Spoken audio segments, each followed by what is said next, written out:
আজ কতদিন হয়ে গেল আমি পেট পুরে ভাত খেতে পারি না। দুদিন ধরে একটু ভাতের দানাও পেটে পড়েনি। কাল শুধু একটা পোড়া রুটি খেয়ে সারাদিন কাটিয়েছি। খুব খিদে লেগেছে, পানি খেয়ে আর কত সময় কাটাবো।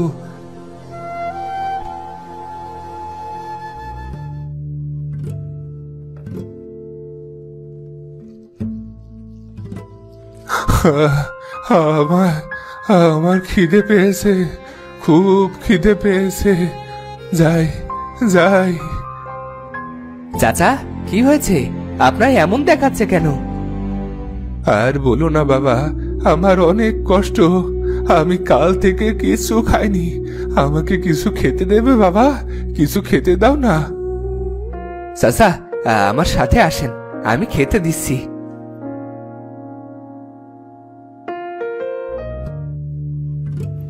আর কিছু লাগবে চাচা? না বাবা, এতে যথেষ্ট, অনেক খেয়েছি। আচ্ছা, আপনার এই দশা কেন হলো? আপনি তো এমন ছিলেন না। আমার বাবা নাকি ছিল জমিদার মানুষ। যখন তার বয়স হয়, তার কাছ থেকে আমার চাচা সব কিছু লিখে নেয় এবং আমার পরিবারকে হত্যা করে। এক মালি আমাকে নিয়ে পালিয়ে আসে বলেই আমি বেঁচে আছি। তিনি হয়তো মারা গেছেন, তাই না? সে এখন মারা গেছে। আমার দুকলে কেউ নেই, আর তার জন্যই আমার এই দশা। আপনি বিয়ে করেননি কেন? আমি থাকি পরের জমিতে, আমাকে কে বিয়ে করবে? আগে যখন বয়স ছিল তখন কাজ করতে পারতাম, তাই না খেয়ে থাকতে হতো না। এখন তো আর কাজ করতে পারি না। আচ্ছা, ঠিক আছে, আমি তাহলে আসি। আচ্ছা বাবা, যাও। তোমাকে যে কি বলে ধন্যবাদ দেব। আজ তুমি না থাকলে হয়তো না খেয়েই মারা যেতাম। আমিও যাই তাহলে।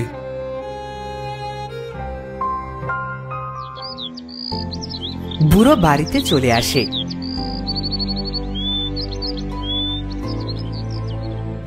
হঠাৎ সে একটা সিন্দুক দেখতে পায়।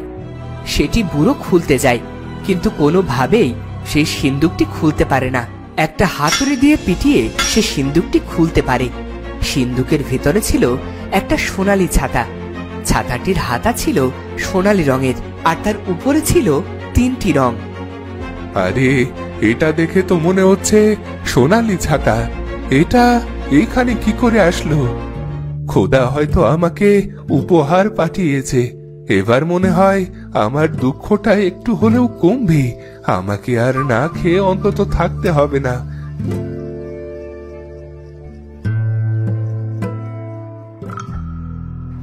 বুড়ো ছাতাটি সোনা মনে করে একটা শ্যাকরার কাছে নিয়ে যায়।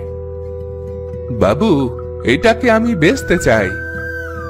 কিন্তু চাচা, এটা তো সোনার বলে মনে হচ্ছে না। বাবু, একটু দেখুন না, এটা সোনার। আরে চাচা, বললাম তো এটা সোনার না। ছাতা কখনো সোনার হয়?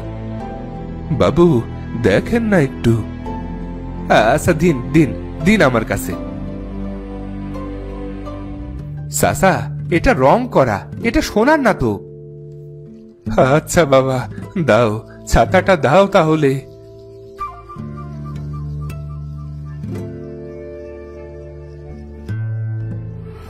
আর কোনো আশা নেই, আমাকে না খেয়ে কাটাতে হবে। কি করব এই ছাতা নিয়ে? এভাবে বাঁচা সম্ভব না। না খেয়ে কষ্ট করে কি করে বাঁচবো? এত কষ্ট কি করে সইব? আমার আত্মহত্যা ছাড়া আর কোনো উপায় নেই।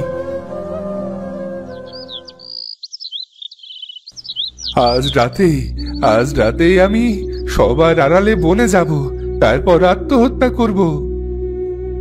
বুড়ো মনের দুঃখে ক্ষুধার কষ্ট সহ্য করতে পারবে না বলে আত্মহত্যার সিদ্ধান্ত নেয়। সে রাতের অপেক্ষা করতে থাকে।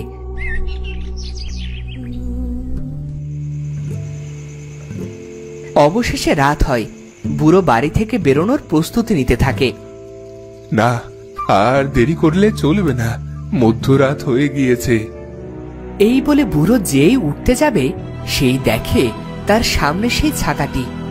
আরে আমি তো ছাতাটি এইখানে রাখিনি, এটা তো সিন্ধুকে ছিল, এখানে আসলো কি করে?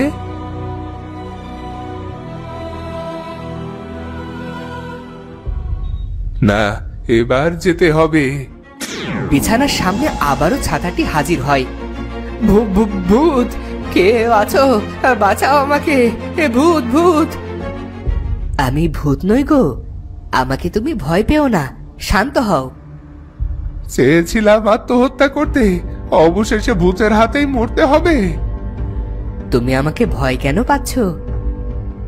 তুমি কথা বলছো কি করে? আমি জাদুর ছাতা, তাই কথা বলছি। তুমি আমায় কোনো ক্ষতি করবে না তো? তুমি আমার কাছে কেন এসেছো? আমি দুঃখী মানুষের কাছেই যাই, খোদার ইচ্ছায় তাদের দুঃখ দূর করি, তারপর চলে আসি। তুমি আমার দুঃখ দূর করবে? হ্যাঁ গো, আজ থেকে তুমি আমার মালিক। আমি তোমার কাছে কিছুদিন থেকে তোমার দুঃখ দূর করব। তুমি আমার কাছে প্রতিদিন দুটি জিনিসই চাইতে পারবে। আমি বুঝতে পেরেছি, তুমি জাদুর ছাতা, কারণ ছাতা কখনো তো কথা বলে না।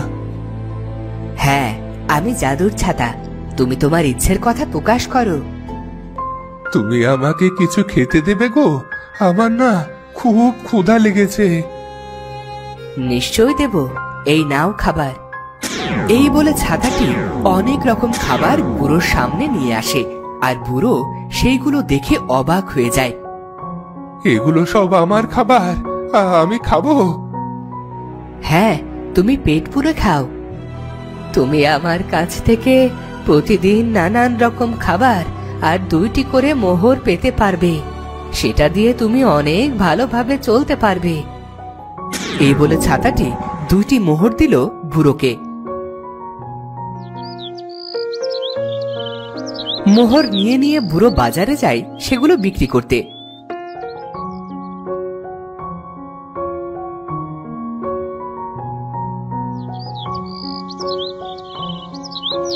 এরপর জাদুর ছাতার থেকে খাবার খেয়ে বুড়ো আগের মতো তরতাজা হয়ে যায়, আর ছাতা থেকে পাওয়া মোহর বিক্রি করে বুড়ো তার পুরনো ঘর পাল্টে নতুন ঘর বানায়। প্রতিদিন বুড়ো এভাবে মোহর নিয়ে যাওয়ায় শেখরা মনে মনে ভাবে, এত গরিব মানুষ প্রতিদিন মোহর কোথায় পায়? এত তাড়াতাড়ি এত ধনী হলো কি করে? নিশ্চয় কোনো কারণ আছে, আমাকে খুঁজে বের করতেই হবে। শেখরা বুড়োকে চোখে চোখে রাখা শুরু করলো। একদিন রাতের বেলা শেখরা বুড়োর বাড়িতে গিয়ে জানলা দিয়ে উকি দিল, আর দেখলো ছাতাটি বুড়োকে মোহর দিচ্ছে। ও, এই ব্যাপার তাহলে। দাঁড়াও বুড়ো, তোমাকে দেখাচ্ছি। তোমার এই ছাতা আমি চুরি করব আর অনেক ধনী হব। শেখরা সেখান থেকে চলে আসে, আর তার পরিচিত কিছু চোরের কাছে যায়। এই শোনো, আমাকে একটা কাজ করে দিতে হবে, পারলে মোটা অঙ্কের টাকা পাবে। আপনার কাজ তো আগেও করেছি, বলুন কি কাজ করতে হবে? শোনো, আজ রাতেই ওই পূর্বের মাঠের পাশে যে বুড়োটা থাকে তার বাড়ি থেকে একটা ছাতা চুরি করতে হবে। সামান্য একটা ছাতা দিয়ে কি করবেন? সেটা তোমাদের জানতে হবে না। চুরি করবে, টাকা নেবে। আচ্ছা আচ্ছা, ঠিক আছে, পারবো পারবো। যাও তাহলে তোমরা, আর ছাতাটা এনে দাও।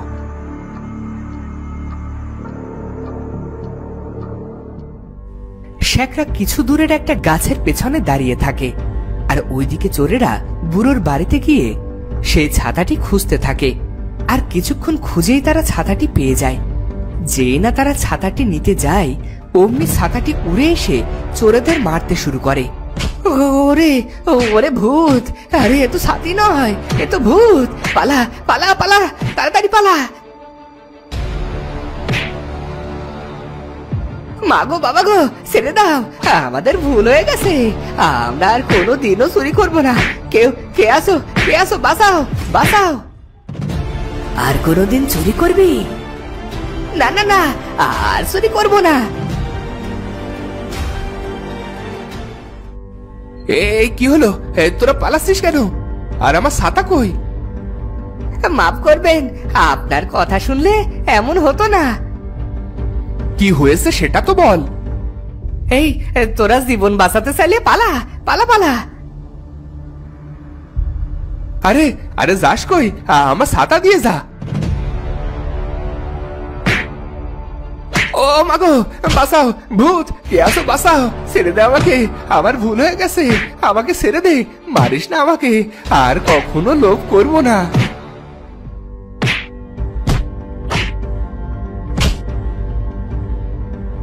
চাচা, আমাকে মাফ করে দিন, ভুল হয়ে গেছে আমার। মনে থাকবে তো? হ্যাঁ হ্যাঁ, ঢের মনে থাকবে, আর কখনো এমন করব না। ছেড়ে দাও ছাতা, ওর ভুলও বুঝতে পেরেছে। এরপর ছাতা শেখরাকে মারা বন্ধ করে। লোভ করলে এমন শাস্তি পেতে হয়। এরপর ছাতাটি কিছুদিন বুড়োর সাথে থাকার পর বের হয়ে যায় নতুন কারো দুঃখ দূর করতে। বুড়োর সব কষ্ট দূর হয়ে যায়, আর শেখরারও উচিত শিক্ষা হয়। তো বন্ধুরা, ভিডিওটি কেমন লাগলো